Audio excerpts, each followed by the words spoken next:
Szia kedves nyilas, üdvözöllek téged! A mostani videóban azt fogjuk megnézni, hogy kivel fogsz hamarosan megismerkedni. Milyen lesz az ő személyisége?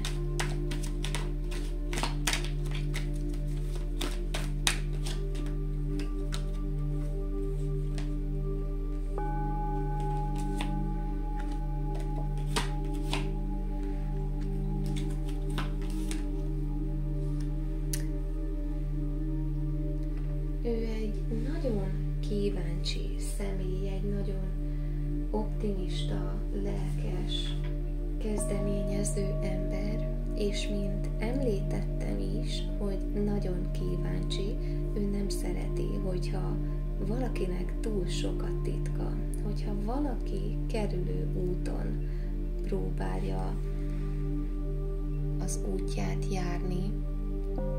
Itt a következő képen látszik az is, hogy ő egy nagyon szerencsés ember, egy nagyon pozitív személy, és lehet az is, hogy tehetős. Nézzük meg azt is, hogy vajon hol fogtok találkozni, hogyan fogtok találkozni, hol ismerheted meg ezt a személyt. Itt lehet, hogy esetleg egy szabadtéri rendezvény során ismered meg, valamilyen utazás által, lehet ez is, hogy mondjuk családokkal foglalkozik, vagy utazással foglalkozik.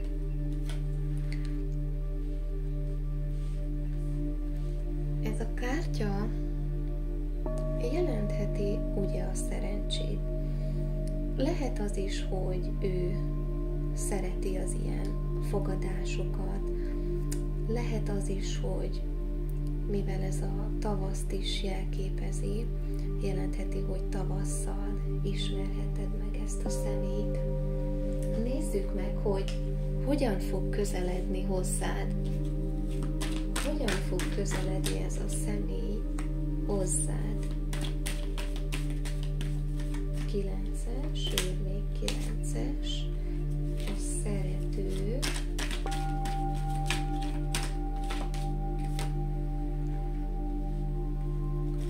a botok, ázda. Ez a személy először nagyon visszafogottnak fog tűnni. Lehet, hogy megbabonázza ez a külső megjelenésed, maga a fellépésed, hogy mennyire vágyakozik utánad, és éppen ezért egy új lendületet fog venni a közeledése, nem biztos, hogy látszik a lap, egy új lendületet fog venni ez a közeledés felé. Nézzük meg, hogy te hogy fogsz erre reagálni.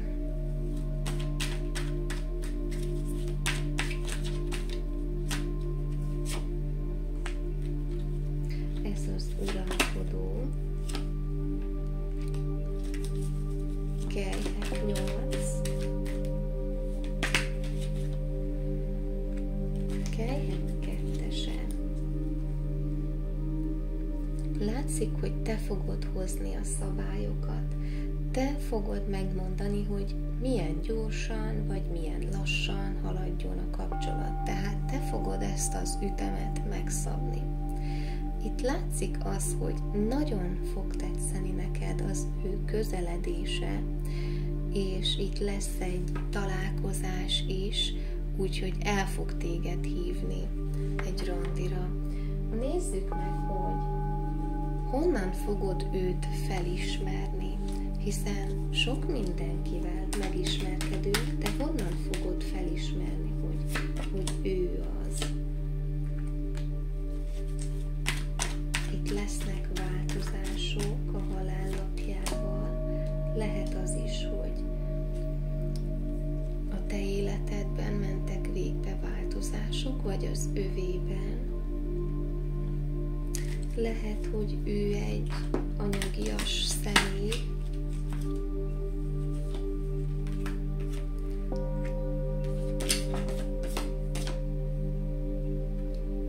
és itt kijött még a bolond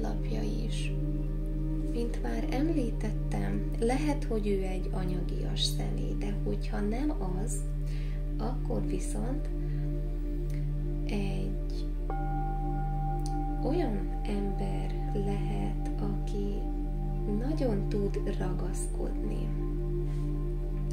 Lehet az is, hogy ő is szereti kontrollálni nyilván a dolgokat, hogy hogyan mennek tovább a dolgai, de az is lehet, hogy némelyütöknél egy kicsit, mintha birtoklóbb lenne.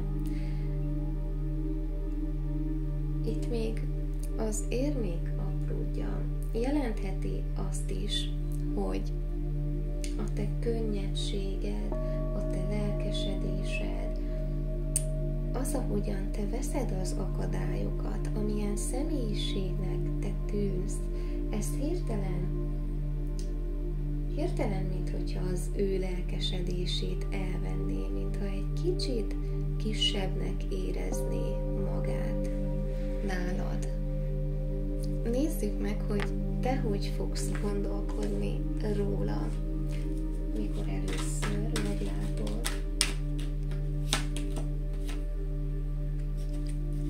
A botok 5,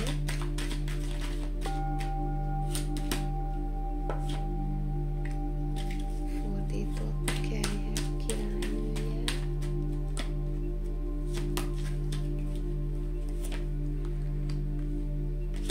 főpapnő,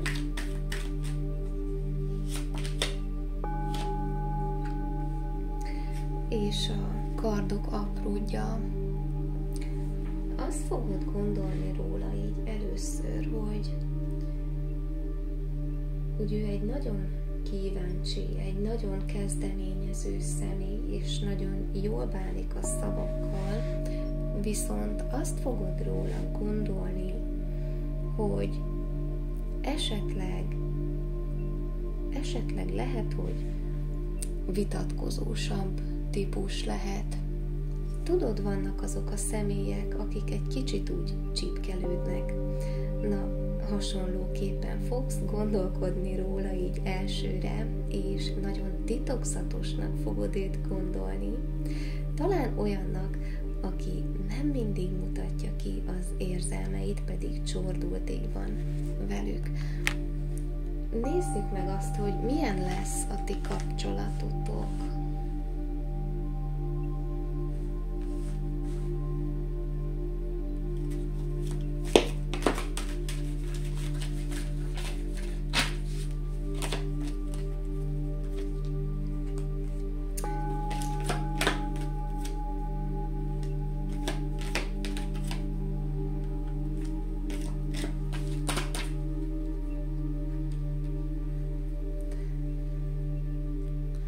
Látszik, hogy ez a kapcsolódás tele lesz kommunikációval.